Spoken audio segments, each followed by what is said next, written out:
ये वाली पिक्चर देखते हैं। कोवलेंट बॉन्ड में यहाँ पे आपको नजर आ रहा है 2 ऑक्सीजन के एटम है, ठीक है। ऑक्सीजन के एटम्स एक दूसरे से शेयरिंग कर रहे हैं। मैंने आपको ये बताया था कि हर एटम को आखिर में कंप्लीट करने के 8 इलेक्ट्रॉन्स चाहिए होते हैं। अब ये ऑक्सीजन के पास 6 इलेक्ट्रॉन्स होते हैं। आखिरी शेल में कितने इलेक्ट्रॉन्स होते हैं? 6। तो इसको चाहिए होते हैं 2, और ताकि ये कंप्लीट कर लें। तो ये क्या करता है, ऑक्सीजन अपने ही साथ वाले ऑक्सीजन से मिल के ये ऑक्सीजन का मॉलिक्यूल बना लेता है, O2। O plus O is equals to O2, ठीक है। ये दोनों आपस में मिलकर ऑक्सीजन का मॉलिक्यूल बना लेते हैं। तो ये कोवलेंट बॉन्ड होता है जब ये दोनों आपस में शेयरिंग कर रहे हैं, यानी कि ये जो इलेक्ट्रॉन्स हैं ये दोनों एटम्स में घूमेंगे। 8 नंबर 8 देखा है ना आपने? नंबर 8 फॉर्म में ये रोटेट करेंगे पहले दोनों, क्योंकि जो इलेक्ट्रॉन्स होते हैं ये दोनों जब आपस में शेयरिंग करेंगे तो दोनों के पास ये शेयर हो जाएगा, यानी कि 2 ऑक्सीजन एटम्स आपस में एक दूसरे से 2 इलेक्ट्रॉन्स शेयर कर रहे हैं। मैं अपनी बात दोबारा रिपीट करता हूँ कि ये जो ऑक्सीजन है ये क्या करेगा, ये 2 इलेक्ट्रॉन्स शेयर करेगा, ठीक है। ये ऑक्सीजन से कितने इलेक्ट्रॉन शेयर करेगा? 2।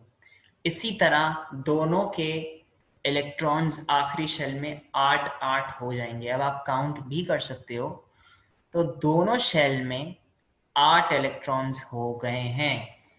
इस वाले ऑक्सीजन के पास भी और इस वाले ऑक्सीजन के पास भी 8 इलेक्ट्रॉन हो गए हैं। ये शेयरिंग कर रहे हैं, ये कंप्लीटली ट्रांसफर नहीं हुआ। इस एक ऑक्सीजन ने दूसरे ऑक्सीजन को अपना इलेक्ट्रॉन हमेशा के लिए नहीं दे दिया। उस वाले एग्जाम्पल में सोडियम ने तो हमेशा के लिए क्लोरीन को दे दिया था ना अपना इलेक्ट्रॉन। अब वो सोडियम के एटम के अंदर वापस नहीं आएगा। लेकिन यहाँ पे ऑक्सीजन क्या कर रहा है, दोनों ऑक्सीजन क्या कर रहे हैं, अपने 2 इलेक्ट्रॉन्स को एक दूसरे से शेयर कर रहे हैं, ठीक है। क्योंकि आप ये देख रहे हो, अगर आपको नजर आ रहा है, मैंने आपको ये बात बताई है कि ऑक्सीजन के आखिरी शेल में 6 इलेक्ट्रॉन होते हैं। तो क्या करते हैं, 2 ऑक्सीजन के एटम्स ये दोनों आपस में कितने इलेक्ट्रॉन शेयर करते हैं? 2 दोनों। और सपोज मैं एक ऑक्सीजन का एटम है और आप एक ऑक्सीजन के एटम है, तो मेरे आखिरी शेल में 6 इलेक्ट्रॉन है, आपके आखिरी शेल में 6 इलेक्ट्रॉन है। तो मैं अपने 2 इलेक्ट्रॉन्स आपसे शेयर करूंगा, आप अपने 2 इलेक्ट्रॉन मुझसे शेयर करोगे। इस तरह से मेरे पास 6 हो जाएंगे, मेरे पास तो अपने 6 है ना। आपके जो दो आप जो 2 इलेक्ट्रॉन्स मुझे शेयर कर रहे हो, तो मेरे अब 6 प्लस 2 कितने हो गए? 8, यानी कि मेरे 8 इलेक्ट्रॉन्स मुकम्मल हो गए।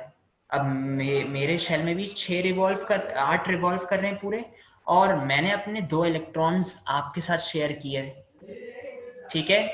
तो इस तरह से आपके शेल में भी 6 इलेक्ट्रॉन थे, और अब कितने हो गए? 6 प्लस 2 8, यानी कि अब आपके पास भी 8 इलेक्ट्रॉन, हम दोनों स्टेबल हो गए, ठीक है।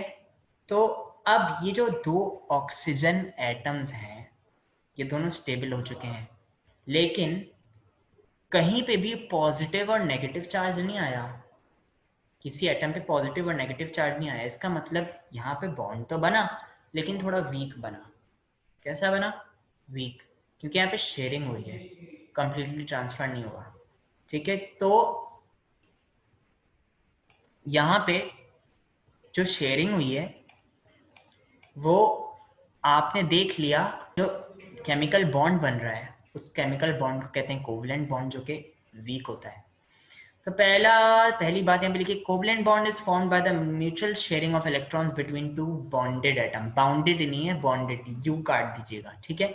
बॉन्डेड एटम्स, यहाँ पे शेयरिंग ऑफ इलेक्ट्रॉन की वजह से बॉन्ड बनता है।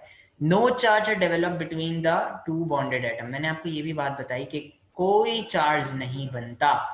Ionization energy and electronegativity values between both atoms are usually similar. अच्छा, अब आयनाइजेशन एनर्जी और इलेक्ट्रोनेगेटिविटी, ये सब क्या होता है? ये सब आपको chapter number 6 states of matter में पढ़ाया जाएगा। आयनाइजेशन एनर्जी क्या होती है, ये सब आपको चैप्टर नंबर आगे के चैप्टर्स में पढ़ाया जाएगा। बहुत कोई मुश्किल बात नहीं है। इलेक्ट्रोनेगेटिविटी मैं आपको थोड़ा सा बता देता हूँ। इलेक्ट्रोनेगेटिविटी होती है कि जो एटम इलेक्ट्रॉन छीनने की सलाहियत रखता है ना, वो इलेक्ट्रोनेगेटिविटी कहलाती है। और जो एटम इलेक्ट्रॉन को प्रोवाइड करता है, अपने इलेक्ट्रॉन अपने शेल में से निकालता है, that is known as ionisation energy. तो इलेक्ट्रॉन छीनने की सलाहियत और आयनाइजेशन एनर्जी इलेक्ट्रॉन को प्रोवाइड करने की, इलेक्ट्रॉन को देने की सलाहियत। ठीक है, ये इतना सा मैंने बता दिया, बाकी आप आगे चैप्टर्स में पढ़ लोगे। ठीक है, आयनाइजेशन एनर्जी और इलेक्ट्रोनेगेटिविटी, जैसे दोनों ऑक्सीजन एटम्स के दरमियान शेयर हो रहा था, जो जितनी दोनों में जितनी, यानी कि दोनों एटम्स के दरमियान सेम इलेक्ट्रोनेगेटिविटी भी होगी और सेम आयनाइजेशन एनर्जी भी होगी। ठीक है, molecules are held together by intermolecular force of attraction which is weak।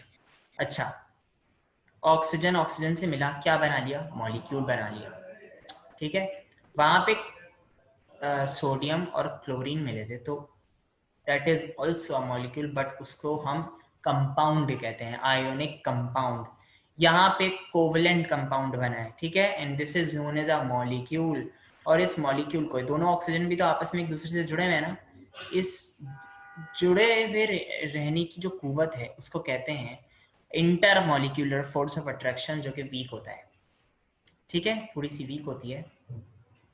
अब यहाँ पे जो इसकी कैरेक्टरिस्टिक, क्वेश्चन नंबर 4 पे देखें, covalent compounds have molecules of definite shapes because covalent bond is directional. Covalent compound जितने भी होते हैं उन सबकी डेफिनिट शेप होती है। ठीक है, इसके अलावा most covalent compounds are gases और लिक्विड्स इन सॉफ्ट सॉलिड्स और at ordinary room temperature. Graphite and diamonds are two exceptions. ज्यादातर कोवलेंट कंपाउंड्स जो होते हैं वो क्या होते हैं, लिक्विड्स होते हैं, सॉलिड्स होते हैं। ये लिक्विड होते हैं, गैसेस होते हैं, और या तो सॉफ्ट सॉलिड। सॉफ्ट सॉलिड का मतलब आपने क्रीम देखी, क्रीम क्रीम का टेक्सचर जो होता है वो ना लिक्विड होता है ना वो सॉलिड होता है, वो एक सेमी सॉलिड होता है, सॉफ्ट सा सॉलिड होता है। ठीक है, तो इस तरह का इनका टेक्सचर होता है, यानी कि जितने भी कोवलेंट कंपाउंड्स होते हैं वो इस तरह से होते हैं, लिक्विड में होते हैं, गैस फॉर्म में होते हैं। ठीक है, ग्रेफाइट और डायमंड के अलावा ये दोनों कोवलेंट कंपाउंड से मिलकर बने हैं, यानी कि इनके अंदर जो बॉन्ड होता है वो कोवलेंट होता है। लेकिन ये दोनों वाहिद वो कोवलेंट कंपाउंड हैं जो कि हार्ड सॉलिड में होते हैं। बाकी जितने भी कोवलेंट कंपाउंड मिलेंगे वो आपको गैसेस, लिक्विड और सॉफ्ट सॉलिड में मिलेंगे। ग्रेफाइट क्या होता है, जो आपकी पेंसिल की टिप होती है ना जिससे आप लिखते हो, दैट इज द ग्रेफाइट। और डायमंड तो आपको पता है। ठीक है, covalent compounds are non electrolytes. However, some like hydrogen chloride, ammonia become electrolyte when they react with water. Covalent compound में इलेक्ट्रिसिटी पावर पास नहीं होती। कोवलेंट कंपाउंड कुछ के अलावा हाइड्रोजन क्लोराइड, जिसको आप HCl कहते हो, हाइड्रोजन क्लोरीन से अपने इलेक्ट्रॉन्स को शेयर करता है। जिस तरह ऑक्सीजन ऑक्सीजन से शेयर करता है ना, इस तरह हाइड्रोजन भी क्लोरीन से शेयर करता है। लेकिन अगर क्लोरीन सोडियम से शेयर करेगा तो वो शेयरिंग नहीं कहलाएगी, वो ट्रांसफर कहलाएगा, क्योंकि सोडियम ने पूरा कंप्लीटली ट्रांसफर कर दिया है। ये असल में डिपेंड पता है करता है, ये जब आप फर्स्ट ईयर में आओगे ना, जब आपको पता चलेगा कि इलेक्ट्रोनेगेटिविटी जिसकी ज्यादा होगी ना, उतने ज्यादा चांसेस होंगे कि दोनों कंपाउंड्स में कौन सा बॉन्ड बनेगा। अगर इलेक्ट्रोनेगेटिविटी और आयनाइजेशन पोटेंशियल या आयनाइजेशन एनर्जी जिसकी ज्यादा होगी, जिन कंपाउंड्स की ज्यादा होती है ना, उन कंपाउंड्स में चांसेस होते हैं कि ज्यादा आयनिक बॉन्ड बने, और जिनकी बहुत कम होती है उनमें चांसेस होते हैं कि कोवलेंट या कोऑर्डिनेट कोवलेंट बॉन्ड बनेगा। ठीक है, तो ये साइंस है थोड़ी सी, आप इसकी वैल्यूज जो आपको ना फर्स्ट ईयर में पता चलेंगी क्या वैल्यूज हैं। अभी आप सिर्फ इतना याद रखो। तो हाइड्रोजन क्लोराइड में, हाइड्रोजन के अंदर और क्लोराइड यानी कि क्लोरीन के अंदर इनकी इलेक्ट्रोनेगेटिविटी कम है, तो इसका मतलब ये है इनमें जो बॉन्ड बनेगा वो कोवलेंट बनेगा। लेकिन सोडियम और क्लोरीन की इलेक्ट्रोनेगेटिविटी ज्यादा है। अगर दोनों को कंपेयर किया जाए हाइड्रोजन क्लोराइड से, तो दोनों में से किसकी ज्यादा है, सोडियम क्लोराइड की, हाइड्रोजन क्लोराइड की नहीं, हाइड्रोजन क्लोराइड की इलेक्ट्रोनेगेटिविटी कम है, इस वजह से इसमें जो बॉन्ड बनता है वो कोवलेंट बनता है, और सोडियम क्लोराइड में जो बॉन्ड बनता है वो आयोनिक बनता है, क्योंकि इलेक्ट्रोनेगेटिविटी ज़्यादा होती है सोडियम क्लोराइड में। ठीक है, डिपेंड करता है कौन सा एटम है, किसके अंदर कितनी एनर्जी है। ठीक है, ये सब आप डिटेल में पढ़ोगे, मैं ज़्यादा डिटेल में नहीं जा रहा। अमोनिया भी इस तरह, अमोनिया का फॉर्मूला है NH3, ये भी एक मॉलिक्यूल है। ठीक है, लेकिन ये हाइड्रोजन क्लोराइड, देखो मैंने आपको बात बताई कि कोवलेंट कंपाउंड्स में इलेक्ट्रिसिटी पास नहीं होती, लेकिन हाइड्रोजन क्लोराइड और अमोनिया को अगर आप वाटर में डिसॉल्व करोगे तो वो इलेक्ट्रिसिटी पास करेंगे। ठीक है, कुछ केमिकल कंपाउंड को छोड़ के, कुछ कोवलेंट कंपाउंड्स को छोड़ के, ज़्यादातर कोवलेंट कंपाउंड इलेक्ट्रिसिटी कंडक्ट नहीं करते। फिर covalent compounds are usually insoluble in polar solvents like water, soluble soluble in organic compounds like benzene, ether, carbon tetrachloride। ये सब ऑर्गेनिक कंपाउंड्स हैं, यानी कि इसमें कार्बन होता है। कोवलेंट कंपाउंड को जैसे मैंने आपको बताया कि आयनिक कंपाउंड तो इनसॉल्युबल होते हैं ऑर्गेनिक सॉल्वेंट्स में, लेकिन कोवलेंट कंपाउंड सॉल्युबल होते हैं ऑर्गेनिक सॉल्वेंट में। बेंजीन हो गया, ईथर, कार्बन टेट्राक्लोराइड, हर वो कंपाउंड जिसमें कार्बन मौजूद है उसको ऑर्गेनिक सॉल्वेंट कहते हैं, ऑर्गेनिक कंपाउंड कहते हैं। ठीक है, और ऑर्गेनिक कंपाउंड के अंदर ये कोवलेंट कंपाउंड इजीली डिसॉल्व हो जाते हैं, लेकिन ये किस में डिसॉल्व नहीं होते, किस में डिसॉल्व नहीं होते, ये मैं आपको हाईलाइट कर रहा हूँ। ये इनसॉल्युबल होते हैं पोलर सॉल्वेंट में, और ये सॉल्युबल होते हैं ऑर्गेनिक सॉल्वेंट में। ऑर्गेनिक सॉल्वेंट में जैसे बेंजीन, कार्बन टेट्राक्लोराइड, ये एग्जांपल है। ठीक है, अब पोलर सॉल्वेंट क्या होते हैं? पोलर सॉल्वेंट, पोलर सॉल्वेंट के लिए थोड़ा सा रुको आप, मैं आपको बताता हूँ। अच्छा, ये पहले 5 पढ़ लेते हैं। The melting and boiling points of most covalent compounds are low. इनका मेल्टिंग और बॉइलिंग पॉइंट भी लो होता है, क्योंकि आराम से मेल्ट भी जाते हैं और बॉइल भी जाते हैं। ठीक है, बहुत लो होता है। इनमें वीक होती है जो फोर्स ऑफ अट्रैक्शन, तो इसका मतलब इनको मेल्ट और बॉईल करना कोई इतनी मुश्किल बात नहीं है। मेल्ट तो ये ऑलरेडी हुए होते हैं, ज़रा सी हीट लगी है वो और मज़ीद मेल्ट हो गए, तो इस वजह से ये इनका बहुत लो होता है, अनलाइक एनी कंपाउंड। अच्छा, पोलर सॉल्वेंट कहते हैं कि वो सॉल्वेंट जिसमें माइनर सा चार्ज बनता है। एक तो चार्ज होता है ना कि एक चार्ज होता है आपका जैसे आयनिक कंपाउंड में चार्ज बनता है, वो एक स्ट्रॉन्ग चार्ज होता है। एक और चार्ज होता है पार्शल चार्ज। ठीक है, क्या होता है? Partial charge. अब एग्जाम्पल में देता हूं, ऑक्सीजन का एटम है। ऑक्सीजन अपने एटम्स, अपने इलेक्ट्रॉन्स दूसरे ऑक्सीजन एटम्स के साथ शेयर कर रहा है। अगर अगर एक चक्कर वो एक ऑक्सीजन एटम के अंदर लगाएगा एक इलेक्ट्रॉन, तो वो दूसरे ऑक्सीजन के एटम के अंदर भी एक ही चक्कर लगाएगा, क्योंकि दोनों की इलेक्ट्रोनेगेटिविटी क्या है? बराबर है ना, दोनों सिमिलर है, ऑक्सीजन ऑक्सीजन सिमिलर है। लेकिन अगर कंपाउंड जो है वो किसी डिफरेंट डिसिमिलर एटम्स के साथ बनते हैं, जैसे अभी यहाँ पे एग्जांपल लिखी हुई है हाइड्रोजन क्लोराइड, यहाँ पे हाइड्रोजन और क्लोरीन के एटम के अंदर बना है ये कंपाउंड, तो इसका मतलब ये है हाइड्रोजन की इलेक्ट्रोनेगेटिविटी क्लोरीन से कम है।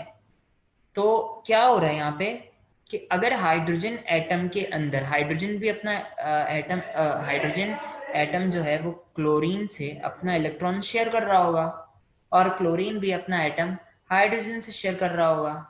तो इसका मतलब ये है कि हाइड्रोजन के एटम के अंदर अगर कोई इलेक्ट्रॉन शेयरिंग, जो शेयर हो रहा है, अगर एक इलेक्ट्रॉन वो एक चक्कर लगा रहा है, तो क्लोरीन के अंदर माइट बी पॉसिबल वो 4 चक्कर लगाए, क्योंकि दोनों की इलेक्ट्रोनेगेटिविटी का डिफरेंस है।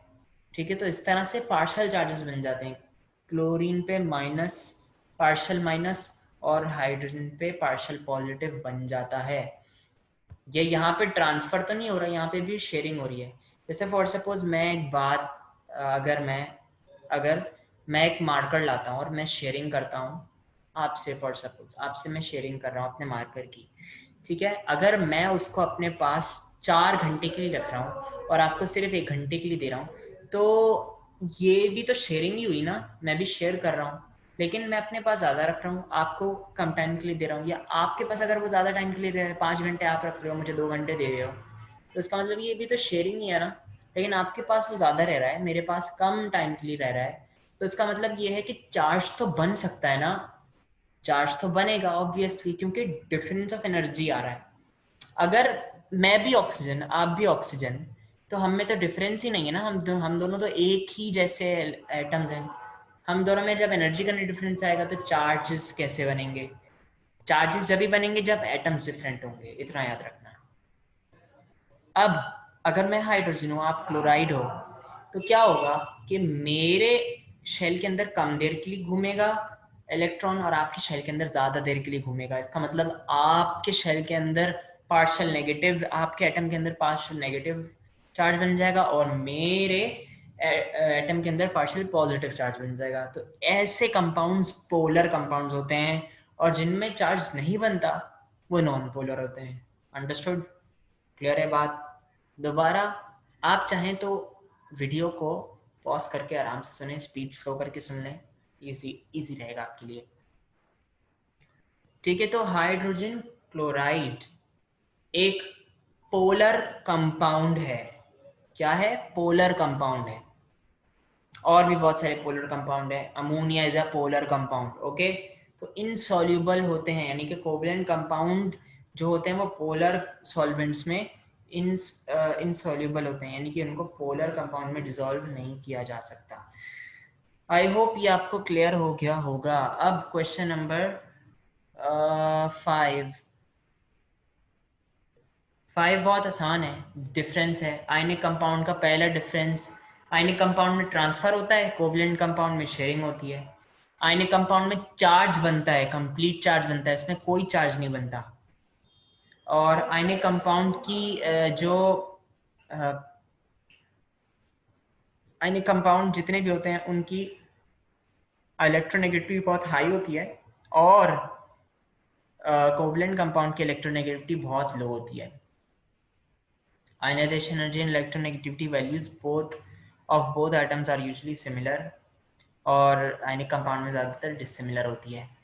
फिर number 4, due to electrostatic force of attraction bonding is strong. हाँ, सबसे इंपॉर्टेंट बात, आयनिक बॉन्ड बहुत स्ट्रॉन्ग होता है, कोवलेंट बॉन्ड बहुत वीक होता है। ठीक है, is that clear to all of you? समझ आ गया सबको? अच्छा, अब कोऑर्डिनेट कोवलेंट बॉन्ड को देख लेते हैं। कोऑर्डिनेट कोवलेंट बॉन्ड, इतना याद रखना कि जितने भी ऑलराइट क्लास, ये कोऑर्डिनेट कोवलेंट बॉन्ड का रह गया था उस वीडियो में, तो यहाँ से मैं आपको स्टार्ट करवा रहा हूँ कि कोऑर्डिनेट कोवलेंट बॉन्ड में मैं आपको बता रहा था। अच्छा, इन दोनों के डिफरेंस भी साथ साथ ही देख लेते हैं। पहले यहाँ पे आपको इतना याद रखना है, पहले कोवलेंट बॉन्ड में क्या था कि दोनों एटम्स प्रोवाइड करते हैं, यानी कि अगर मैं या मेरे साथ कोई और, अगर मैं एक एटम और मेरे साथ एक और एटम है, तो हम दोनों एटम्स आपस में एक दूसरे से शेयरिंग करेंगे इलेक्ट्रॉन्स की। ठीक है, मैं भी इलेक्ट्रॉन दूंगा, वो भी इलेक्ट्रॉन देगा। फिर और it is form between similar and dissimilar atoms, यानी कि अगर ऑक्सीजन ऑक्सीजन के दरमियान भी बन सकता है, हाइड्रोजन हाइड्रोजन के दरमियान भी बन सकता है, क्लोरीन क्लोरीन के दरमियान भी बन सकता है। ये दोनों सिमिलर सिमिलर एटम्स हैं, तो सिमिलर सिमिलर एटम के दरमियान भी बन सकता है। इसके अलावा डिसिमिलर एटम्स के दरमियान भी बन सकता है, जैसे मैंने आपको बताया हाइड्रोजन क्लोराइड, हाइड्रोजन एक अलग एटम है, डिफरेंट है। क्लोरीन एक अलग एटम है, डिफरेंट है। अमोनिया में नाइट्रोजन और हाइड्रोजन होते हैं, दोनों अलग अलग एटम्स हैं, वो डिफरेंट है।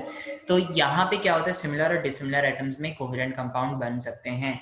इसके अलावा हाँ, it is represented by single, double और triple short line showing sharing between 1, 2 और 3 इलेक्ट्रॉन पेयर। यानी के सिंगल, डबल और ट्रिपल, यानी कि 1, 2, 3, 3 से ज्यादा शेयरिंग नहीं होती।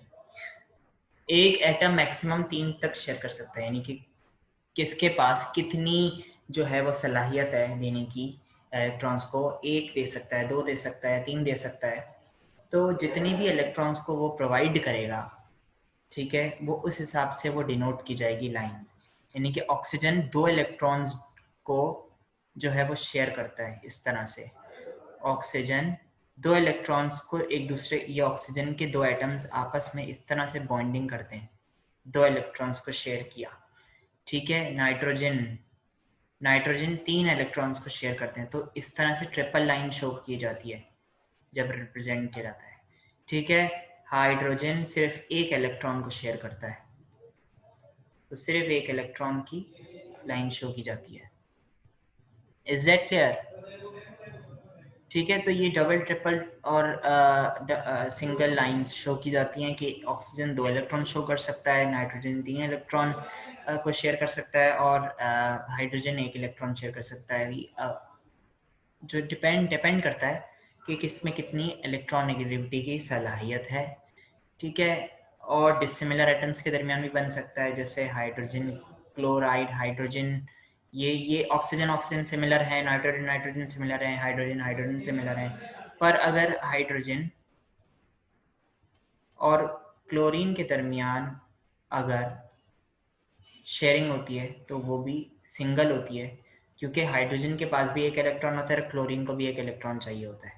तो ये क्लोरीन अलग एटम है, हाइड्रोजन अलग एटम है, तो ये दोनों डिसिमिलर एटम के दरमियान भी कोवलेंट बॉन्ड बनता है। फिर कोवलेंट बॉन्ड में भी पोलर और नॉन पोलर, मैंने आपको ये बताया था कि कोवलेंट बॉन्ड पोलर कैसे होता है कि अगर हाइड्रोजन के पास इलेक्ट्रॉन है और क्लोरीन के पास इलेक्ट्रॉन है, ये दोनों आपस में जब एक दूसरे से शेयरिंग करते हैं तो चांसेस ये होते हैं कि ये दोनों इलेक्ट्रॉन, ये दोनों शेयरिंग हो रही है ना, शेयरिंग हो रही है, ये दोनों इलेक्ट्रॉन शेयर हो रहे हैं, तो चांसेस ये होते हैं क्योंकि क्लोरीन की इलेक्ट्रोनेगेटिविटी ज़्यादा होती है, तो क्लोरीन के पास मे बी पॉसिबल चार चक्कर लगाए और उसके बाद हाइड्रोजन के शेल के अंदर जाए और एक चक्कर लगाए बस, और फिर क्लोरीन के एटम के अंदर जाए, चार चक्कर लगाए, और फिर वापसी हाइड्रोजन के एटम के अंदर आए और एक चक्कर लगाए बस। ये डिपेंड करता है कि किस एलिमेंट के अंदर कितनी इलेक्ट्रोनेगेटिविटी है। तो इस तरह से होता ये कि क्लोरीन में ज़्यादा देर तक इलेक्ट्रॉन रह रहा है तो नेगेटिव चार्ज ज़्यादा रह रहा है, तो पार्शियल नेगेटिव चार्ज क्लोरीन के अंदर बन जाता है, और हाइड्रोजन के अंदर कम टाइम के लिए रह रहा है तो partial positive charge hydrogen atom के अंदर बन जाता है। पार्शियल यानी कि थोड़ा थोड़ा चार्ज, कंप्लीट चार्ज नहीं है, क्योंकि हाइड्रोजन कंप्लीटली अपने क्लोरीन को इलेक्ट्रॉन ट्रांसफर नहीं कर रहा, हाइड्रोजन मुस्तकिल नहीं दे रहा क्लोरीन के लिए, वो भी शेयर कर रहा है लेकिन कम टाइम के लिए, शेयरिंग, लेकिन ये कम टाइम के लिए, तो इस वजह से यहाँ पे चार्जेस बनते हैं, ठीक है। अब यहाँ पे हुआ क्या, ये एक पोलर कंपाउंड है, hydrogen chloride is a polar compound, and यहाँ पे बराबर बराबर शेयरिंग हो रही है, यहाँ पे भी बराबर बराबर शेयरिंग हो रही है, क्योंकि सिमिलर एटम के दरमियान बन रहा है, दोनों जो एटम्स हैं उनमें इलेक्ट्रोनेगेटिविटी का डिफरेंस नहीं है, तो इस वजह से पोलर और नॉन पोलर दोनों कंपाउंड्स बनेंगे एक कोवलेंट कंपाउंड के अंदर। सही है, आई होप सबको समझ आ रहा हो। अच्छा, फिर आखिरी वाली लाइन लिखी है, covalent compounds are usually insoluble in water, water में सॉल्युबल नहीं होते। कोवलेंट कंपाउंड को जब आप वाटर में डिसॉल्व करते हो तो नहीं होंगे, हाइड्रोजन क्लोराइड को पानी में डालोगे डिसॉल्व नहीं होगा, अमोनिया को पानी में डालोगे डिसॉल्व नहीं होगा, लेकिन किसमें डिसॉल्व हो सकते हैं, ऑर्गेनिक सॉल्वेंट में, जिसमें कंपाउंड होता है कार्बन कंपाउंड होता है, ठीक है, जैसे benzene, ether, carbon tetrachloride, carb और मजीद पेट्रोल वगैरह हो गए, ठीक है, इसमें कार्बन होता है, ठीक है, उन सब में डिसॉल्व हो जाता है। कोऑर्डिनेट कोवलेंट बॉन्ड में क्या होता है कि अगर एक एटम है, अब कोऑर्डिनेट कोवलेंट बॉन्ड की कहानी ये है कि कोऑर्डिनेट कोवलेंट बॉन्ड हमेशा, जब जो एटम होता है ना उसके अंदर जो इलेक्ट्रॉन्स होते हैं वो हमेशा पेयर की फॉर्म में होते हैं, इस तरह से पेयर की फॉर्म में होते हैं, जैसे शूज पेयर की फॉर्म में मिलते हैं ना दो एक साथ, दैट इज अ पेयर, तो यहाँ पे पेयर की फॉर्म में होते हैं, तो यहाँ पे पेयर की फॉर्म में है, सही है। और ये एटम भी है, इसके पास इसको इलेक्ट्रॉन की ज़रूरत है, ठीक है। या तो इस तरह से काम करते हैं कि इसके पास एक पेयर बना देते हैं, ठीक है, एग्जाम्पल दे रहा हूं मैं। अब देखो ए के पास कितने इलेक्ट्रॉन्स है, काउंट करो। पेयर की फॉर्म में होते हैं हमेशा इलेक्ट्रॉन, किस फॉर्म में होते हैं, पेयर की फॉर्म में, कभी भी सिंगल सिंगल नहीं होते। ये आप जब आगे क्लासेस में जाओगे ना, जब आपको पता चलेगा पेयर की फॉर्म में पाया जाता है। अभी आपको सिंगल सिंगल पढ़ा दिया जाता है, लेकिन ये एक्चुअली पेयर की फॉर्म में होते हैं। तो ये दो इलेक्ट्रॉन्स जो हैं वो पेयर की फॉर्म में है, ठीक है। ए के पास कितने इलेक्ट्रॉन है, काउंट करो, 1 2 3 4 5 6। इसको कंप्लीट करने के लिए कितने चाहिए, 2। और बी के पास टोटल कितने हैं, 2 इलेक्ट्रॉन आखिरी शेल में, और इसको कंप्लीट करने के लिए 6 चाहिए। तो बी तो 6 लेने से रहा, ठीक है, क्योंकि उसको एनर्जी भी उतनी चाहिए होगी। और ए 6 इलेक्ट्रॉन्स को लूज करने से रहा, क्योंकि उसको एनर्जी भी उतनी चाहिए होगी। तो ये क्या करेगा, बी अपने जो ये पेयर है ये पूरा कंप्लीटली इसको ट्रांसफर कर देगा। इस तरह से ये भी जो है वो, ये भी बी भी स्टेबल हो जाएगा और ए भी स्टेबल हो जाएगा। तो यहाँ पे ए जो है वो एक एक्सेप्टर हो गया, A for acceptor and B for donor. Oh sorry, B is the donor. B यहाँ पे डोनर है, यानी कि डोनेट कर रहा है अपने लोन पेयर को, अपने पेयर को डोनेट कर रहा है ए को, ठीक है। तो ए एक्सेप्ट कर रहा है उस पेयर को। तो यहाँ पे हो ये रहा है कि ए के एटम जो है, only one atom provides electron, सिर्फ एक एटम जो है वो इलेक्ट्रॉन देता है और कोई भी नहीं देता। यहाँ पे ए शेयर नहीं कर रहा, बी शेयर कर रहा है। लेकिन जैसे अगर मैं ये कहूँ कि यहाँ पे, आप ये कहोगे कि यहाँ पे ट्रांसफ़र हो रहा है क्योंकि बी को तो मिल नहीं रहा, लेकिन ये बी की ही प्रॉपर्टी एक तरह से है। अगर मैं एक बात बोलूँ, अगर मैंने एक जगह दी हुई है, किसी को जगह दी हुई है कि वो उस पर काम करवाए, ठीक है, मैंने एक जगह रेंट पे दे दी, फॉर सपोज जगह मैंने रेंट पे दे दी, उसको मैं इस्तेमाल कर रहा हूँ नहीं, लेकिन क्या वो मेरी है ना। अगर रेंट के लिए मैंने किसी को जगह दी है, फॉर सपोज एक घर मैंने बनाया, घर किसका है, मेरा है, मेरी प्रॉपर्टी है फॉर सपोज, ठीक है। अब उसमें रहने, मैंने उसको रेंट पे दे दिया, ठीक है। रेंट पे जब दिया, किराए पे जब दिया, तो रहने के लिए लोग आए, ठीक है। मैं एक तरह से क्या कर रहा हूँ, शेयर कर रहा हूँ, मुझे भी प्रॉफिट मिल रहा है। इसका मतलब यहाँ पे बी को भी कुछ ना कुछ प्रॉफिट हो रहा होगा। बी भी स्टेबल हो गया ना, यहाँ पे बी स्टेबल नहीं हुआ, बी स्टेबल हो गया है, क्योंकि बी अपने इलेक्ट्रॉन देके स्टेबल हो गया। वो 6 नहीं ले सकता था, लेकिन उसने 2 इलेक्ट्रॉन देके अपने आप को स्टेबल कर लिया, तो अभी बी को ये प्रॉफिट हो गया। अब दूसरी बात ये है कि जो मैंने आपको, जो मैं शेयर कर रहा हूँ अपनी प्रॉपर्टी को, लैंड को, क्या मैं उसमें रह रहा हूँ, नहीं रह रहा ना, लेकिन that is also known as a type of sharing. तो इस तरह ये भी किस्म की शेयरिंग होती है कि यहाँ पे ए जो है वो इस इलेक्ट्रॉन को यूज कर रहा है और बी एक तरह से फायदा उठा रहा है। इस तरह ए भी फायदा उठा रहा है कि उस इलेक्ट्रॉन से वो स्टेबल हो गया पेयर से, और बी भी फायदा उठा रहा है। तो इसकी जो, जैसे कोवेलेंट बॉन्ड में आप लाइन से डिनोट करते हो ना, one single line, double line, triple line, यहाँ पे एरो से डिनोट किया जाता है, ठीक है। बी ने ए को इलेक्ट्रॉन प्रोवाइड किए, तो यहाँ पे डिनोट कैसे करेंगे, बी ए, इस तरह से जो है वो रिप्रेजेंटेशन होती है। It is represented by an arrow pointing from the donor to the acceptor. B is the donor and A is the acceptor. Coordinate covalent bond is always polar. यहाँ ये हमेशा पोलर होता है, क्योंकि हमेशा डिसिमिलर एटम्स के दरमियान बनता है, इस तरह से हमेशा पोलर होता है। तो जिसके पास एटम्स गए हैं वो पार्शियल नेगेटिव चार्ज बनाता है अपने अंदर, और जिसने एटम्स को लूज किया है वो पार्शियल पॉजिटिव चार्ज बनाता है। सही है। Coordinate covalent bonds are sparingly soluble in water, यानी कि स्पेरिंगली का मतलब ये है कि ये थोड़े थोड़े डिसॉल्व हो जाते हैं और थोड़े नहीं हो पाते। सही है। तो कोवेलेंट बॉन्ड भी बहुत आसान था, ना कोई मुश्किल नहीं था, ठीक है। ये आपके शॉर्ट तकरीबन हो गए, अब आखिरी कुछ चीज़ें रह गई हैं बस। अच्छा, ये मेटेलिक बॉन्ड, मेटेलिक बॉन्ड ये होता है कि ये एटम है, एटम का न्यूक्लियस है, ये न्यूक्लियस पे चार्ज कौन सा होता है, पॉजिटिव चार्ज, और इसके इर्द गिर्द इलेक्ट्रॉन्स घूमते होते हैं, ठीक है, ये दूसरा एटम है, इसके न्यूक्लियस का भी पॉजिटिव चार्ज, ठीक है, इसमें भी इलेक्ट्रॉन्स हैं, इनके ऊपर चार्ज नेगेटिव होता है, इसके ऊपर भी चार्ज नेगेटिव होता है। अब ये जो न्यूक्लियस है पॉजिटिव और ये इलेक्ट्रॉन्स जो है नेगेटिव है, यानी कि ये जो न्यूक्लियस है ये इसको भी अट्रैक्ट करेगा और अपने वाले को तो अट्रैक्ट कर ही रहा है। ये वाला न्यूक्लियस इस अपने वाले को भी अट्रैक्ट करेगा और इस वाले को भी अट्रैक्ट करेगा, ऐसा भी होता है ना, क्योंकि पॉजिटिव नेगेटिव अट्रैक्ट करते हैं एक दूसरे को। तो ऐसी जो बॉन्डिंग होती है electrostatic bonding, that is known as the metallic bond. Metallic bond is the combination of electrostatic force of attraction between electrons and positive nuclei of atom. ठीक है, इसके अलावा हाइड्रोजन बॉन्ड क्या होता है?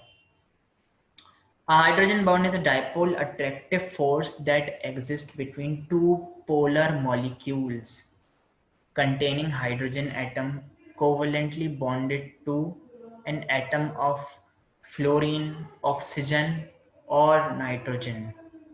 ठीक है, अगर मैं बात करूं, अच्छा मैं आपको इसकी डायग्राम बना देता हूँ। Ammonia, ammonia NH3, this is a polar compound, covalent compound है, तो जाहिर सी बात डिसिमिलर एटम के दरमियान बना है तो पोलर होगा।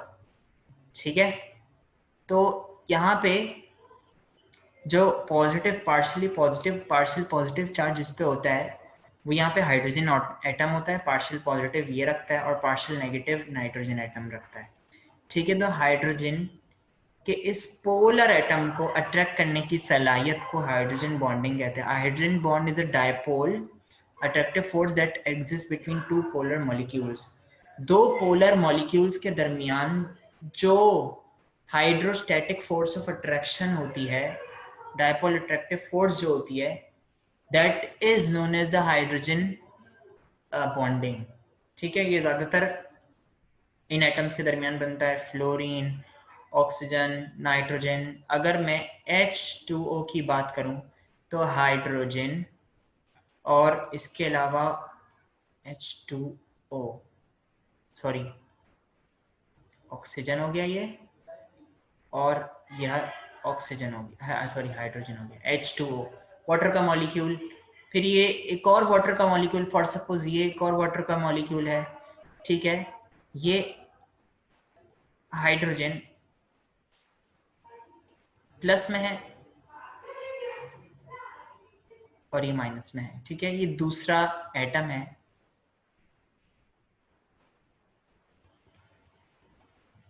हाइड्रोजन का, और ये दूसरा मॉलिक्यूल, ये दो अलग अलग मॉलिक्यूल है वाटर के।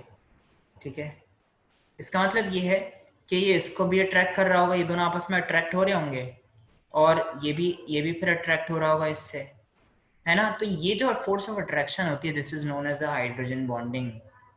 ठीक है, दो पोलर मॉलिक्यूल्स के दरमियान, ये भी एक पोलर मॉलिक्यूल है, ये भी एक पोलर मॉलिक्यूल है, इन दोनों के दरमियान जो फोर्स ऑफ अट्रैक्शन होती है, that is known as the hydrogen bond. और ये ज्यादातर किन किन हाइड्रोजन बॉन्ड किन किन एटम्स के साथ ज्यादा बनता है? Fluorine, oxygen, nitrogen. नाइट्रोजन में जिस तरह से मैंने अमोनिया की एग्जांपल दी, जैसे मैंने यहाँ पे वाटर की एग्जांपल दी है, अमोनिया भी सेम वैसे ही होता है। ठीक है, और फ्लोरीन के कंपाउंड्स में भी ऐसे ही होता है। तो this is known as the hydrogen bonding. ये मिटा देता हूँ ताकि आपको मसला ना हो। अच्छा, लास्ट शॉर्ट क्वेश्चन, और वो ये है डिस्पर्जन फोर्सेस, जिसको लंदन फोर्सेस भी कहते हैं।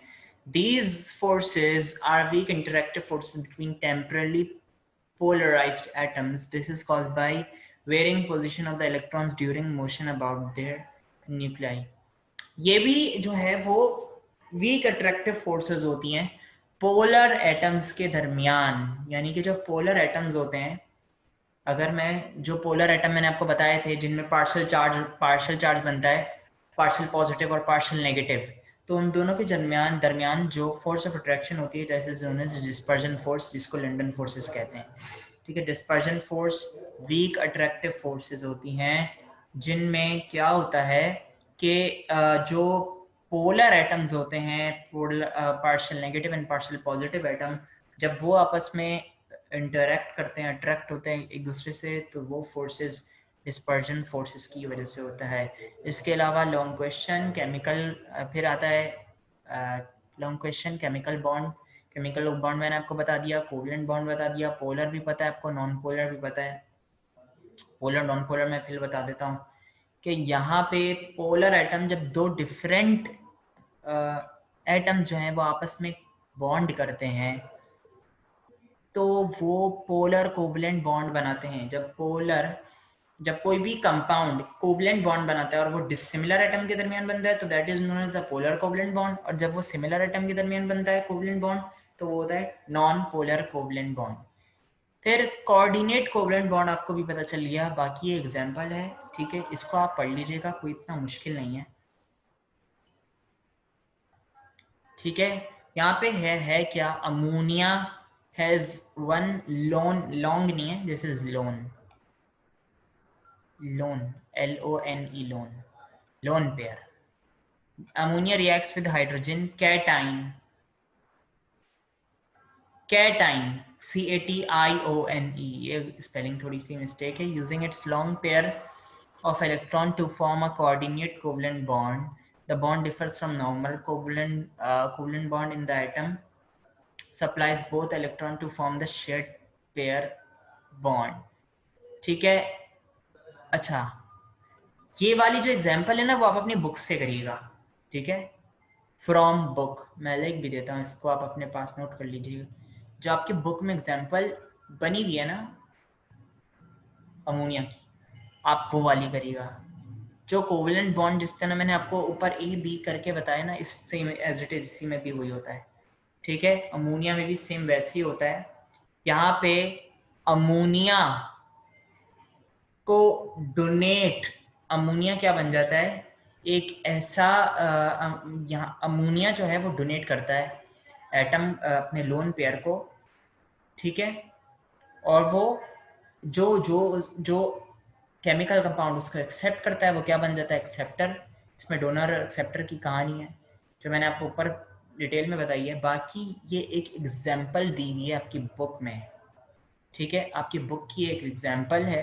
और इसमें थोड़ी सी वर्डिंग्स का थोड़ा सा इशू लग रहा है, मैं इसको पढ़ रहा हूँ तो थोड़ा सा इशू लग रहा है, तो मैं आपको ये बता रहा हूँ कि इस एग्जाम्पल को आप अपनी बुक से करिएगा, कोई भी एक एग्जाम्पल नंबर 2 आप भले छोड़ दें, वो छोटी सी एग्जाम्पल है, आपको एक एग्जाम्पल कर लें, एग्जाम्पल नंबर 1 अमोनिया वाली कर लीजिएगा, अमोनिया वाली को मार्क कर लीजिएगा अपनी बुक में, ठीक है, इसको मार्क कर लीजिए। बाकी कोऑर्डिनेट कोवलेंट बॉन्ड आए आपको समझ आया होगा, और अगर आपको कोई चीज़ समझ नहीं आई तो आप उस चीज़ को रिवाइंड करके फिर सुन लें।